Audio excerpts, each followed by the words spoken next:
नमस्कार, मेरा नाम है धैरेंद्र कुमार। आज हम लोग पढ़ेंगे क्लास 12 की हिंदी बुक आरोह 2 के काव्य खंड से चैप्टर 1। चैप्टर का नाम है आत्मपरिचय, जिसके रचनाकार है हरिवंश राय बच्चन। चैप्टर को स्टार्ट करने से पहले हरिवंश राय बच्चन जी के बारे में कुछ जानकारी देख लेते हैं। हरिवंश राय बच्चन जी का जन्म 27 नवंबर 1907 को प्रयागराज, इलाहाबाद, उत्तर प्रदेश के एक छोटा सा गांव बाबूपट्टी वहां हुआ था। हरिवंश राय बच्चन जी के पिताजी का नाम था प्रताप नारायण श्रीवास्तव और माता जी सरस्वती देवी थी।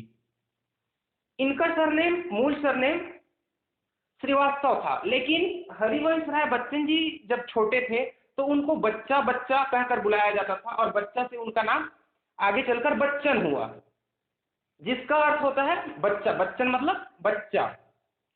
तो इस प्रकार से हरिवंश राय बच्चन जी का नाम में बच्चन जोड़ा गया। पूरा नाम हुआ इसका हरिवंश राय बच्चन। हरिवंश राय बच्चन जी का जो निधन हुआ वो 18 जनवरी 2003 को मुंबई में हुआ था। हरिवंश राय बच्चन जी की भाषा जो थी वो अवधी भाषा, हिंदी भाषा और उन्होंने खड़ी बोली में भी रचनाएं की है। हरिवंश राय बच्चन जी के 2 पुत्र हुए, एक का नाम था अभिताज और दूसरा का नाम अमिताभ। अभिताज जो है एक मशहूर बिजनेसमैन हुए और अमिताभ जो है हिंदी फिल्म जगत में मशहूर एक्टर हैं। हरिवंश राय बच्चन जी ने अनेक रचनाएं की हैं, जिसमें से मधुशाला, मधुबाला, एकांत संगीत, मधुकला, खादी के फूल, सूत की माला, अनेक कविताओं की रचना की है। जिसमें से जो मधुबाला है,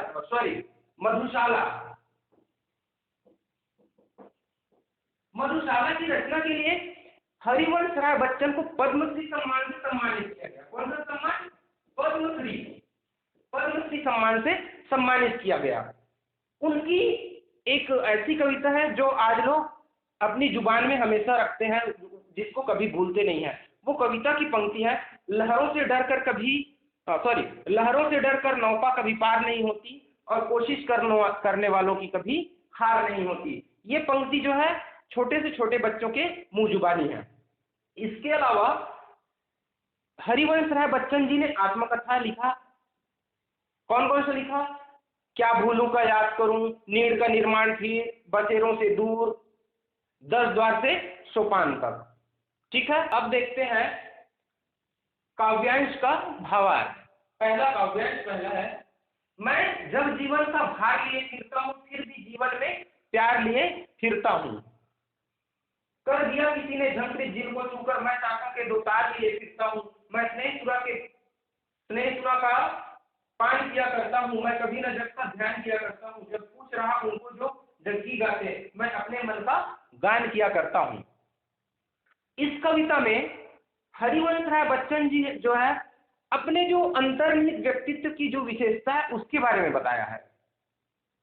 वो अपने बारे में बताया है। इस तरह से इसमें नाम भी दिया है, इस चैप्टर का शीर्षक दिया है आत्मपरिचय। तो इसका भावार्थ हम देखते हैं। मैं जब जीवन का भार लिए फिरता हूँ, मैं का अर्थ यहाँ पे अपने आप को बोल रहा है। हरिवंश राय जी बच्चन जो है अपने लिए बोल रहा है। मैं जब जीवन का भार लिए फिरता हूँ। जब जीवन का मतलब होता है इस संसार रूपी जीवन, जो सांसारिक जीवन है उसका भार लिए फिरता हूँ। उसका जो बोझ है उसको मैं अपने ऊपर लेकर के चलता हूँ। हमेशा इस संसार का जो उत्तरदायित्व है उसको मैं अपने आप में लेकर के रहता हूँ। फिर भी जीवन में प्यार लिए फिरता हूँ। इन कष्टों को सहते हुए, इन भार को सहन करते हुए भी मैं जीवन में प्यार लिए फिरता हूँ। जीवन में मैं प्यार ही बांटता हूँ, प्यार को ही लेकर चलता हूँ, प्यार से ही लोगों के साथ रहता हूँ, प्यार से ही जीवन व्यतीत करता हूँ। फिर क्या है? कर दिया किसी ने झंकृत जिनको छूकर।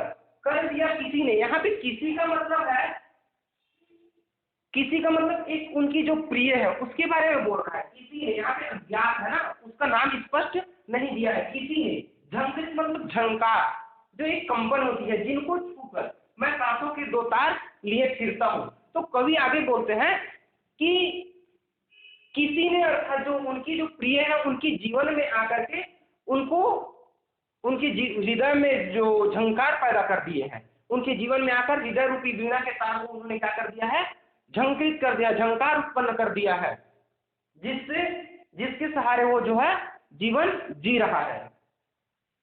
मैं सांसों के दो तार लिए फिरता हूँ। सांसों के दो तार का मतलब होता है यहाँ पे जीवन से लिया गया है, तो उसी को बोला मैंने कि जिससे वो अपना जीवन जो है व्यतीत कर रहा है, उसी के सहारे वो जीवन जी रहा है। आगे है, मैं स्नेह सुरा का पान किया करता हूँ, मैं कभी न जगता ध्यान किया करता हूँ। मैं स्नेह मतलब होता है प्रेम प्यार, और सुरा का मतलब होता है शराब। अब स्नेह सुरा का मतलब हो जाएगा प्रेम रूपी शराब। वो बोलता है कि मैं स्नेह सुरा का पान किया करता हूँ। पान करना मतलब ग्रहण करना, उसको पी जाना।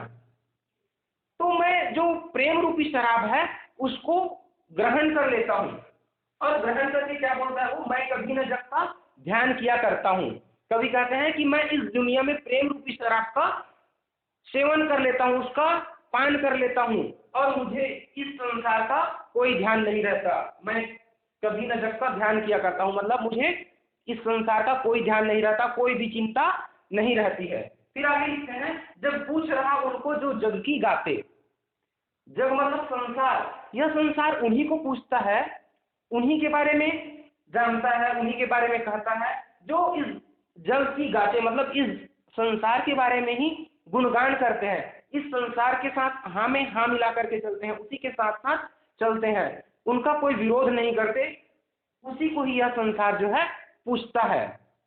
फिर आगे है, मैं अपने मन का गान किया करता हूँ, लेकिन मुझे इस संसार से कोई मतलब नहीं है। यहाँ लिखा है ना, मैं कभी न जग का ध्यान किया करता हूँ, मुझे इस संसार से कोई मतलब नहीं है, मैं अपने मन का गान किया करता हूँ, मैं अपने ही मन का गुणगान करता फिरता रहता हूँ। ठीक है, इसका भावार्थ ये हुआ। अब देखते हैं कि इस काव्यांश में कवि व हरिवंश राय बच्चन जी ने क्या विशेष दिया है, उसके बारे में देखते हैं। सबसे पहले मैं बोला था कि इन्होंने खड़ी बोली का भी प्रयोग किया है अपनी रचनाओं में, तो हम लिख सकते हैं कि इस काव्यांश में हरिवंश राय बच्चन जी ने खड़ी बोली का प्रयोग किया है। ये कौन सी बोली का प्रयोग किया है, खड़ी बोली का प्रयोग किया है, खड़ी बोली का प्रयोग किया।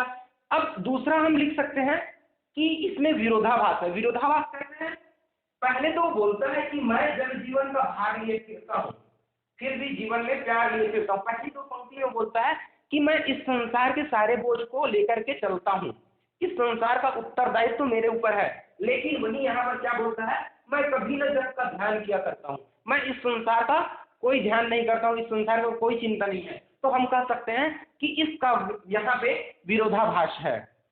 क्या है, विरोधाभास। ठीक है, अगला और क्या देख सकते हैं यहाँ पर, ये जग जीवन और ये स्नेह सुरा, ये दोनों जगह रूपक अलंकार है। रूपक अलंकार कैसे, रूपक अलंकार किसको बोलते हैं, जहां पर उपमेय और उपमान दोनों में ही समानता होती है, उसमें ज्यादा भिन्नता नहीं होती है। जहां पर, या फिर यह कह सकते हैं जहां पर गुण की समानता के कारण उपमेय को ही उपमान बताया जाता है, अर्थात ये जो उपमेय और उपमान है दोनों में अभिन्नता होती है, मतलब समानता होती है, उसको बोलते हैं रूपक अलंकार। तो यहाँ जगजीवन और ये स्नेह सुरा दोनों में रूपक अलंकार है। इसके अलावा हम और देख सकते हैं, इसमें मैं स्नेह सुरा का पान किया करता हूँ, इसमें स की आवृत्ति हुई है स्नेह सुरा, और का पान किया करता हूँ, तो यहाँ पर अनुप्रास अलंकार होगी। जहां पर किसी भी वर्ण की आवृत्ति बार बार होती है उसको बोलते हैं अनुप्रास अलंकार, तो उसको यहाँ पे होगा अनुप्रास अलंकार। मैं अलंकार के बारे में और अगली वीडियो बनाऊंगा, उसमें आप लोगों को बताऊंगा, अलंकार को पूरा समझाऊंगा। ठीक है, अब देखते हैं दूसरी काव्यांश, काव्यांश 2। मैं निज उर के उद्गार लिए फिरता हूँ, मैं निज उर के उपहार लिए फिरता हूँ, है यह अपूर्ण संसार न मुझको भाता, मैं सपनों पर संसार लिए फिरता हूँ, मैं जला हृदय में अग्नि दहा करता हूँ, सुख दुख दोनों में मग्न रहा करता हूँ, जग भव सागर तरने को नाव बनाए, मैं भव मौजों पर मस्त बहा करता हूँ। इस काव्यांश में कविवर हरिवंश राय बच्चन जी ने यह कहने की कोशिश किया है कि मैं अपने जो मन के भाव है उसको दुनिया के सामने लाना चाहता हूँ और उस मस्ती में सबको शामिल करना चाहता हूँ। ठीक है, तो अब हम इस काव्यांश का भावार्थ देखते हैं। भावार्थ क्या होगा? मैं निज उर के उद्गार लिए फिरता हूँ। मैं अपने लिए बोला है, निज मतलब अपना, उर मतलब हृदय होता है, उद्गार मतलब जो भाव होता है, भाव को बोलते हैं उद्गार। मैं अपने हृदय के उद्गार मतलब अपने भाव को लेकर के चलता हूँ। मैं इस दुनिया में अपने जो हृदय की बात है उसको, जो भावनाएं हैं उसको लेकर के चलता हूँ। मैं अपनी बातों को लोगों को बताना चाहता हूँ, उसको लोगों के सामने रखना चाहता हूँ।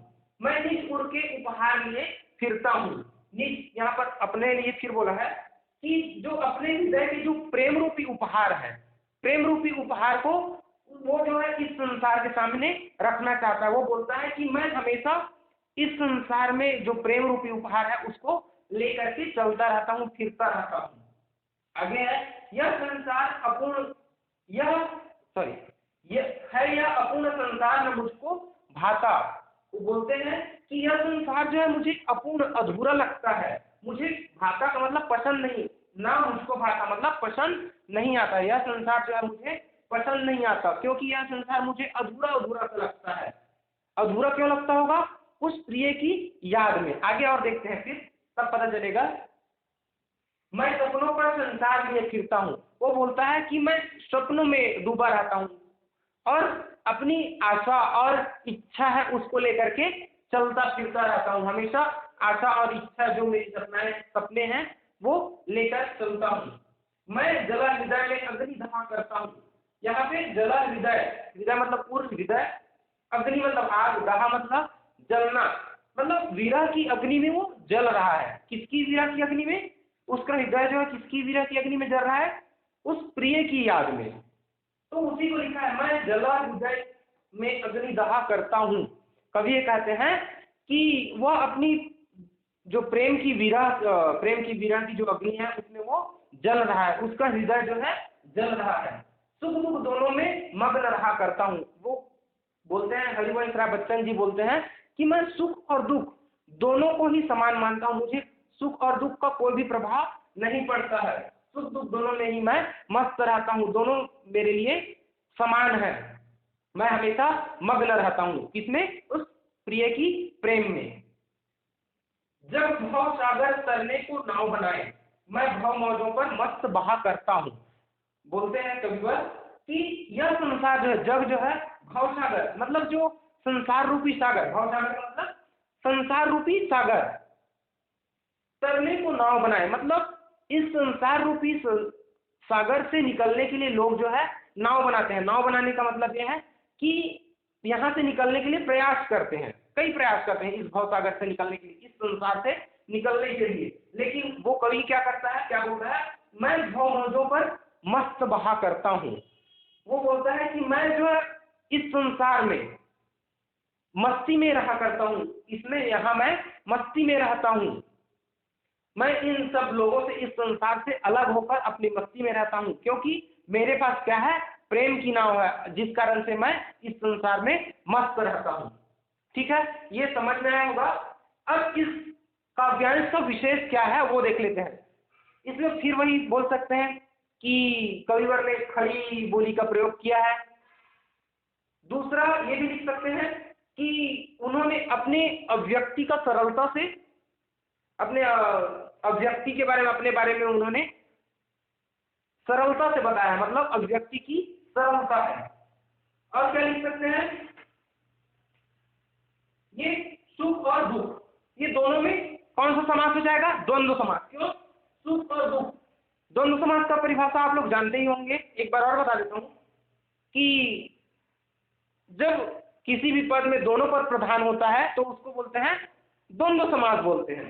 तो यहाँ पे सुख और दुख, इसका क्या हो जाएगा? अगर समास विग्रह करेंगे तो सुख और दुख, तो यहाँ पे हुआ द्वंद्व समास। और देखते हैं अगला, ये भवसागर। भवसागर में फिर वही जो मैंने रूपक अलंकार बताया था। रूपक अलंकार में क्या होता है? उपमेय और उपमान दोनों में समानता होती है, ज्यादा भिन्नता नहीं न होने के कारण दोनों समान दिखाई देता है, उसको बोलते हैं रूपक अलंकार। भवसागर में भी रूपक अलंकार है।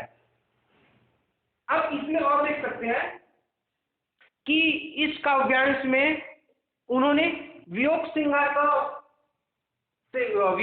से रचना किया है। इसमें वियोग श्रृंगार है। कैसे? उन्होंने यहाँ पे लिखा है, मैं जरा हृदय में अग्नि दहा करता हूँ।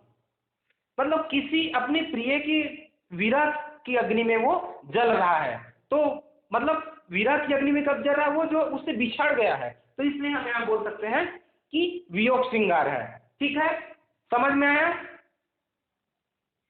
अगली वीडियो में हम आगे की काव्यांश को पढ़ेंगे। Okay, thank you.